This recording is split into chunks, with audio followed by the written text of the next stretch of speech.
अभी मैं आया हूँ जयपुर के एल्बर्ट हॉल में, और ये जो पूरा मॉन्यूमेंट है बाहर से बहुत सुंदर है। मैंने सिर्फ एक फ़ोटो डाली है बाहर से, लेकिन अंदर से मैंने वीडियो बनाना स्टार्ट किया है।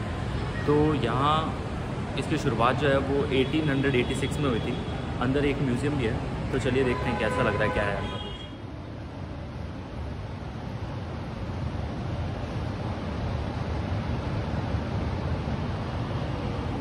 भाई एनी मीन अगर आप कभी राजस्थान में आएंगे तो आप एक चीज़ नोट करेंगे कि यहाँ पे हैंडीक्राफ्ट का, आर्ट एंड क्राफ्ट का और जो स्किल लेबर है उसका काम बहुत अच्छा है, लेकिन वो जोधपुर के साइड में। और जयपुर में अगर आप आएंगे तो आपको पता चलेगा कि यहाँ पे चीनी मिट्टी के अलावा ये जापानीज़ मिट्टी भी बोल के कुछ करके इन लोगों ने चीज़ें बनाई हैं, और उसका भी डिस्प्ले इन्होंने यहाँ दिखा रखा है।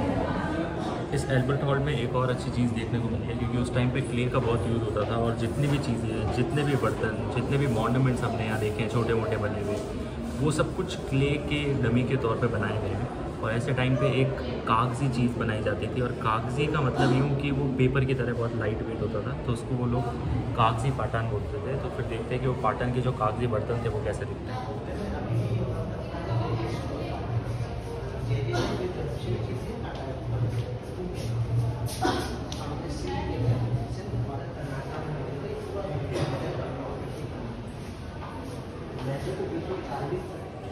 मुझे नहीं पता कि आप में से कितने लोगों को ये पता है, लेकिन जब ब्रिटेन अपना शासन बढ़ा रहा था और जहाँ जहाँ ब्रिटिश लोग जाते थे, अपनी सरकार बनाते थे, जिस देश के ऊपर वो जाके कब्जा करते थे, उनकी एक ही स्ट्रैटेजी होती थी कि अपने पड़ोसी कंट्री के ऊपर किस प्रकार राज किया जाए। उसके लिए वो जो कुछ करना चाहते थे वो करते थे।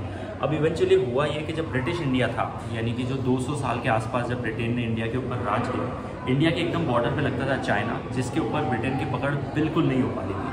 तो उन्होंने डिसाइड किया कि क्या ऐसी चीज़ है जिससे हम चाइनीज़ लोगों को अपनी गिरफ्त में कर सकें, और जो धीरे धीरे चाइना की ग्रोथ हो रही है उसको रोक सकें। उस समय पे ब्रिटेन ने इवेंचुअली जो काम किया वो ये था कि ओपियम की खेती भारत में होती थी, जिसे हम अफीम बोलते हैं, वो भारत के अंदर बहुत होती थी।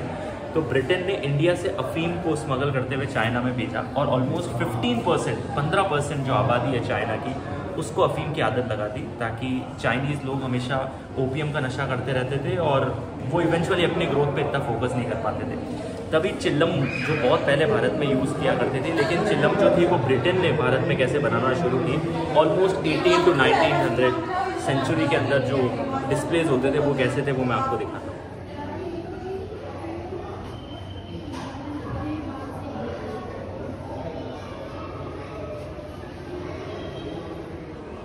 जब अखंड भारत होता था उस समय लगभग 4th से लेकर 12th सेंचुरी तक, यानी कि उस 800 साल के दशक में भारत में पूजा की पद्धति बहुत अलग अलग तरीके से बदली भी है, और अलग अलग नई चीज़ों का इजाद भी हुआ था। तंत्र मंत्र की जो शक्तियाँ थीं, जो लोग पूजा करा करते थे, उसमें भी बहुत सारे चेंजेस आए थे। तो ये जो एल्बर्ट हॉल के अंदर अभी वाला एरिया है वो पूरा 4th सेंचुरी से लेकर 12th सेंचुरी के बीच में जितने भी स्टोन आर्ट है उनको लेके बनाया गया है। अब इसमें अलग अलग एजेस है, 4th सेंचुरी से लेकर 12th सेंचुरी तक के अलग अलग कैप्चर्स हैं।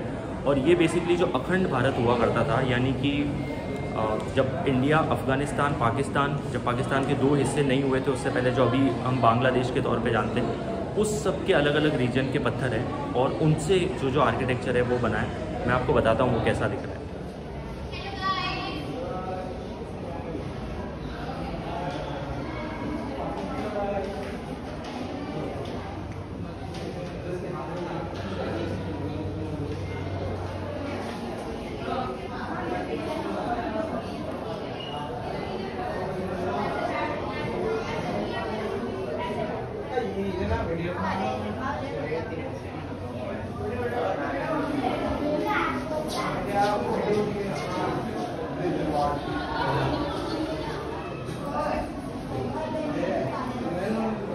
आज के टाइम पे तो बहुत सारे मॉडर्न वॉश बेसिन हमें मिलते हैं, लेकिन 19th सेंचुरी के अंदर भी अल्टीमेट वॉश बेसिन थे। कैसे थे ये मैं आपको बताता हूँ।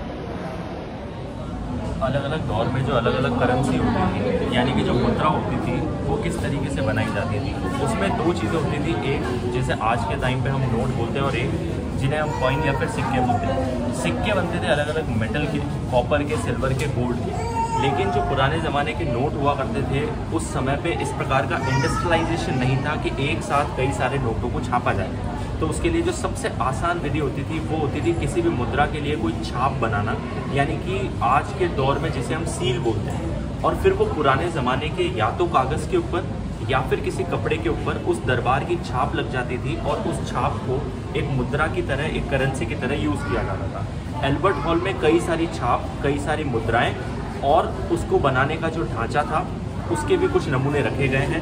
आइए उस पर एक नज़र डालते हैं।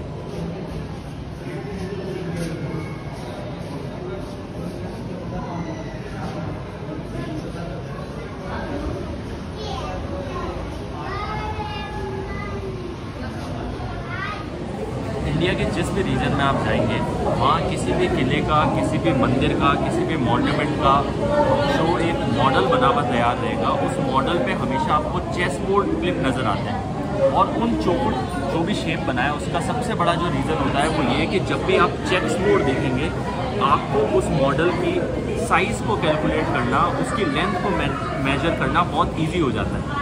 सपोज़ कीजिए कि एक चेक्स बोर्ड है जिस पे एक 2 मीटर का स्लैब बना है और वैसे 10 स्लैब है, तो जाहिर सी बात है कि वो जो मॉडल है, वो जो कमरा है, उसकी साइज़ जो है वो 20 मीटर निकल के आती है। और उसी का एक नमूना मैं अभी आपको दिखा।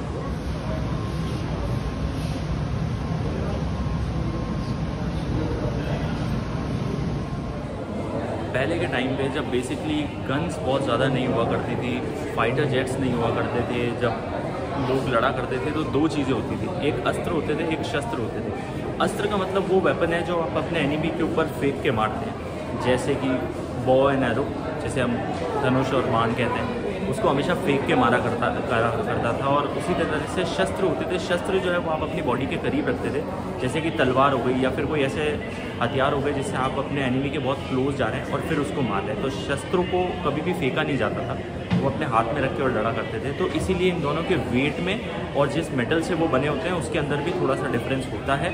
और यहाँ एल्बर्ट हॉल में कई सारे अस्त्र और शस्त्र तो उनको डिस्प्ले किया गया है। वो क्या है वो मैं आपको दिखाता हूँ।